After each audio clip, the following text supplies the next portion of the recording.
BPL 2025-এর final ম্যাচে আপনাদেরকে স্বাগতম। সন্ধ্যা 7টায় আজকে খেলা শুরু হবে। ফাইনাল ম্যাচে কিন্তু ফরচুন বরিশাল মুখোমুখি হয়েছেন।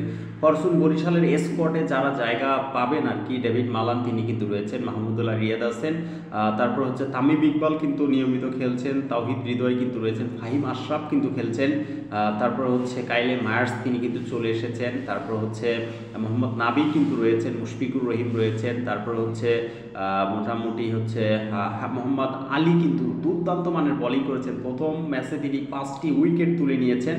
তারপর হচ্ছে রিশাদ হোসাইন কিন্তু আগামীকালকে অবশ্যই খেলবেন এবং তানভীর ইসলাম কিন্তু খেলবেন অবশ্যই। তো এই মোটামুটি মানে একটা স্কোয়াড নিয়ে কিন্তু ফরচুন বরিশাল খেলবেন এবং তারা তো চাইবেন বিপিএলে তাদের দ্বিতীয় শিরোপাটা ঘরে তোলার জন্য।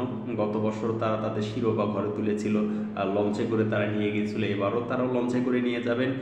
তামিম ইকবাল রয়েছেন, মাহমুদুল্লাহ রিয়াদ রয়েছেন, নাজমুল হাসান শান্ত রয়েছেন, মুশফিকুর রহিম রয়েছেন, তাওহিদ হৃদয় রয়েছেন, অনেক অভিজ্ঞ প্লেয়ার রয়েছেন বাংলাদেশ ক্রিকেট দলের। তো আসলে এতগুলো বাংলাদেশের স্টার যে দলের মধ্যে রয়েছে তারা অবশ্যই ভালো করতে চাইবেন এবং ভালো করার চেষ্টাটা তাদের অবশ্যই থাকবে। খেলা শুরু হবে সন্ধ্যা 7টায় শেরেবাংলা স্টেডিয়াম থেকে। আপনারা সকলেই টি স্পোর্টস এবং ফেসবুক লাইভের মাধ্যমে ফরচুন বরিশাল ভার্সেস চিটাগাং কিংসের বিপিএল এর 11তম আসরের ফাইনাল ম্যাচটি দেখতে পারবেন। ধন্যবাদ সকলকে।